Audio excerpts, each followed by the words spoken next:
Hello and welcome to Maplewood Homestead. My name is Nancy, and if this is your first time here, thank you and welcome to our channel. We've finished all of our morning chores. The chickens are fed, the goats are fed, the dogs are fed, and now it's time for the people to be fed. A favorite fare around here is, of course, bacon and eggs, farm fresh eggs. Unfortunately, as often happens in the middle of winter, as it is now, is that the hens are not laying as much. 2 years ago, we decided that when we had too many eggs, because when spring and summer comes, we have so many eggs, that we would try water glassing them. So last year was the first year that we overwintered using water-glassed eggs. So when the egg production dropped, we had eggs on hand.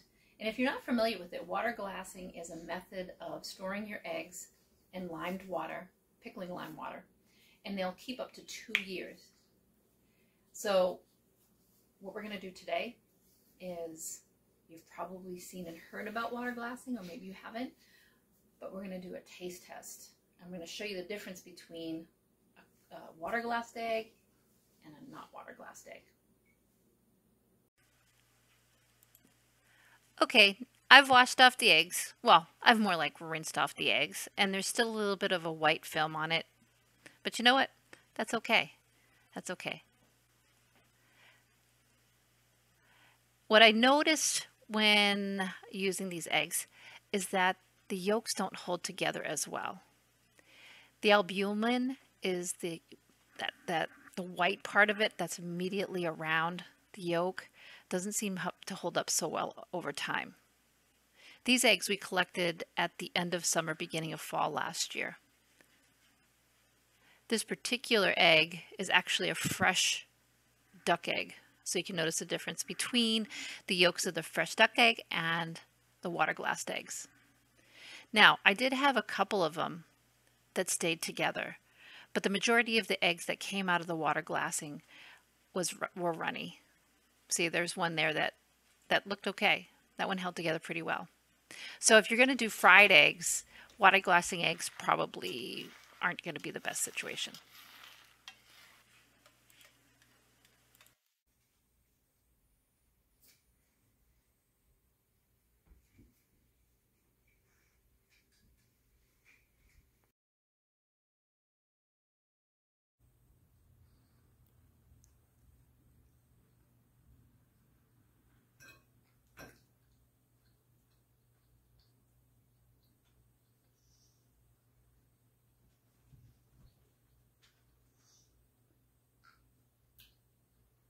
Okay, I noticed no taste difference at all. I'll be really honest.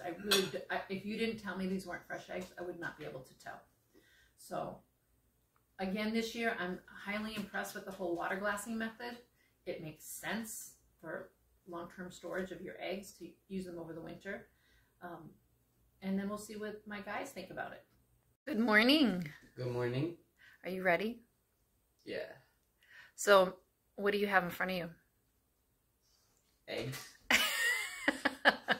Okay, and these are our water glassed eggs. So I want your honest opinion when you eat it, okay? Okay. As a teenager, I can't make you eat anything that you don't find appealing, can I? Do you taste any difference between fresh eggs and these eggs? It's slightly duller. Shut up, Ranger. So can you explain what slightly duller means to you? I mean, it's not quite as flavorful, but it's just about as flavorful. Okay. Thank you for your honest opinion. Would you eat these again? Mm-hmm. And explain what kind of eggs you have? Mexican scrambled. All right. Well, thank you. Okay, so now my husband is going to taste the eggs. He is the egg connoisseur in the house. He's had them last year. What do you notice about the color of the eggs? See if you notice the same thing I do. Well, I think the color of the eggs are a little bit duller than maybe what they would be if they were fresh. Mm-hmm. But I mean, they're still yellow. You can tell there's a good yolk on it. What about the taste? the taste, you can taste. I don't taste the lime. That's what's really cool. Is you think with this water glass with no, don't taste lime. Now, they're not fresh, but they don't have a bad taste to it either. Like they're easily edible. I'm going to put a little bit of salt on it, and it'll be fine. Okay, so overall, just keep doing the water glassing method, correct? Yeah, I think we should continue doing the water glassing method, especially when you have an abundance of eggs and you're not selling them, for example, and you need to put them away for times like this when your chickens are not laying eggs. This is a way to feed your family, to provide that food security and get some protein into your diet. Okay. And there you have it. That's the verdict from my family about what water glass eggs taste like. And if you'd like more information on how to water glass eggs, go ahead and leave a comment below and we'll make one of those videos in the future. Hope this helps somebody decide on how to handle their extra eggs.